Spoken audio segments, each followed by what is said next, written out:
आज की अदालत स्पेशल कोर्ट रिपोर्ट में आपका स्वागत है। आज देश भर की अदालतों से कई अहम फैसले सामने आए। कहीं 40 साल पुराना अन्याय खत्म हुआ तो कहीं सत्ता और सिस्टम की जवाबदेही तय की गई। सुप्रीम कोर्ट ने 50 रुपए की रिश्वत के आरोप में बर्खास्त रेलवे कर्मचारी को 37 साल बाद इंसाफ दिया। वहीं लद्दाख हिंसा मामले में केंद्र से जवाब भी मांगा।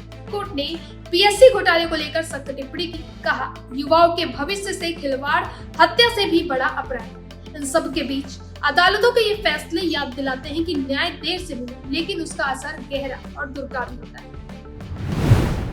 सुप्रीम कोर्ट के महत्वपूर्ण फैसले। लगभग 40 साल बाद सफाई।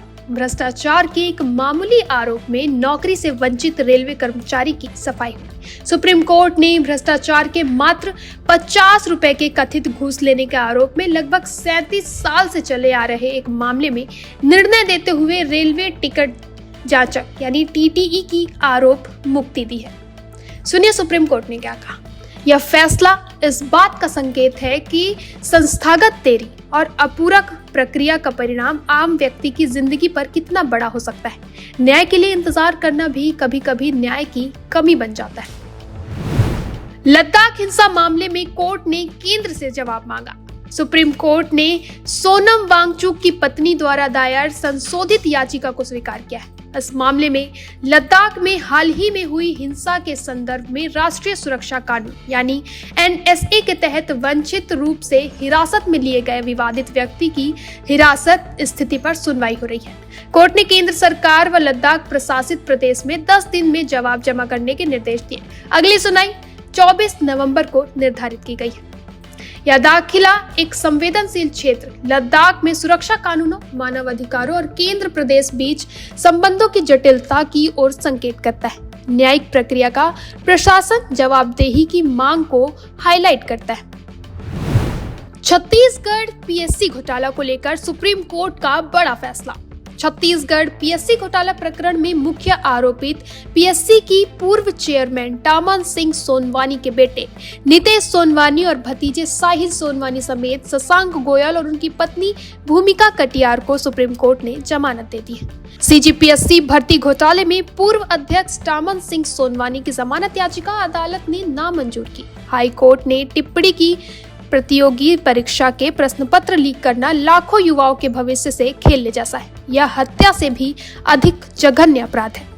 हाईकोर्ट का यह रुख स्पष्ट करता है कि भर्ती प्रक्रियाओं में सामने आने वाला गड़बड़ सामाजिक स्तर पर बहुत बड़ा असर डालता है। सिर्फ एक व्यक्ति नहीं बल्कि लाखों अभ्यर्थियों का भविष्य प्रभावित होता है। अदालत ने यह भी संकेत दिया है कि न्यायपालिका इस तरह की विश्व स्तरीय भर्ती घोटालों को मामूली मामले नहीं मानती बल्कि इसे गंभीर अपराध के रूप में देखती है। देखिए छत्तीसगढ़ हाई कोर्ट के कुछ बड़े फैसले। पहला, वाहन खरीदी में 40 करोड़ का घाटा। हाई कोर्ट ने डीजीपी से मांगा जवाब। छत्तीसगढ़ हाई कोर्ट ने स्व सहायता मोशन लेते हुए यह निर्देश दिया कि राज्य के पुलिस विभाग द्वारा डायल 112 आपात सेवा के लिए खरीदे गए लगभग 400 वाहनों में करीब 40 करोड़ का निवेश हुआ, लेकिन इनका इस्तेमाल नहीं हुआ और वाहनों की स्थिति खस्ता हो गई। बेंच ने राज्य के डीजीपी से व्यक्तिगत हलफनामा देने को कहा है। टिप्पणी, यह फैसला प्रशासनिक जवाबदेही को बढ़ावा देता है और बताता है कि न्यायालय सिर्फ पक्षों की लड़ाई नहीं देखता बल्कि सार्वजनिक व्यवस्था प्रशासन की भी निगरानी कर सकता है। मध्य प्रदेश हाई कोर्ट के कुछ बड़े फैसले। स्व सहायता मोड में कार्रवाई।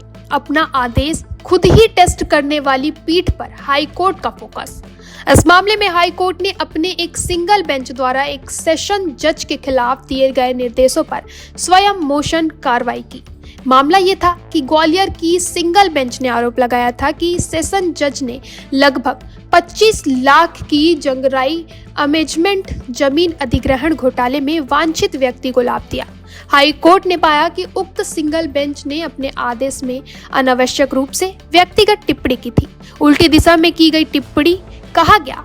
हाई कोर्ट ने आदेश दिया कि मामला सुप्रीम कोर्ट में विशेष अनुमति याचिका के रूप में लिया जाए। महत्वपूर्ण टिप्पणी ये थी कि यह फैसला दर्शाता है कि उच्च न्यायालय भी न्यायिक शिस्त एवं स्वतंत्रता को बनाए रखने के लिए एक्टिव भूमिका ले सकता है। यानी सिर्फ न्यायालय के सामने पक्षों की लड़ाई ही नहीं बल्कि स्वयं न्याय व्यवस्था की स्व समीक्षा भी आवश्यक है।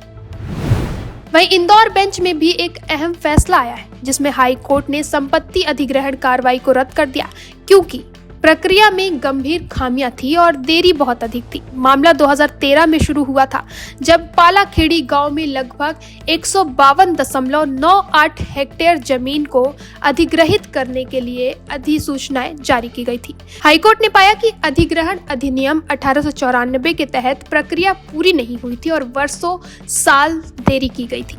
वही महत्वपूर्ण टिप्पणी, यह फैसला इस बात की दिशा में संकेत करता है कि सरकारी अधिग्रहण प्रक्रियाओं में सिर्फ अधिसूचना देना ही काफी नहीं, प्रक्रिया का न्याय संगत, समयबद्ध और पारदर्शी होना अनिवार्य है। आज की अदालत स्पेशल कोर्ट रिपोर्ट में हमने देखा कि देश की अदालतें केवल कानून की किताबों तक सीमित नहीं है, बल्कि समाज के हर कोने में न्याय की उम्मीद जागती है। सुप्रीम कोर्ट का 37 साल बाद आया फैसला यह साबित करता है कि न्याय में देरी हो सकती है, लेकिन उसकी ताकत कभी कम नहीं होती। लद्दाख हिंसा मामले में अदालत ने जवाबदेही की मांग की, तो वहीं छत्तीसगढ़ और मध्य प्रदेश हाई कोर्ट ने साफ संदेश दिया कि सत्ता, प्रशासन और व्यवस्था सभी को कानून के दायरे में रहकर काम करना होगा। न्याय की राह भले लंबी हो, पर उसका हर कदम सच्चाई की जीत की ओर बढ़ता है। ऐसी तमाम अपडेट्स के लिए बने रहें निशानेबाज पर।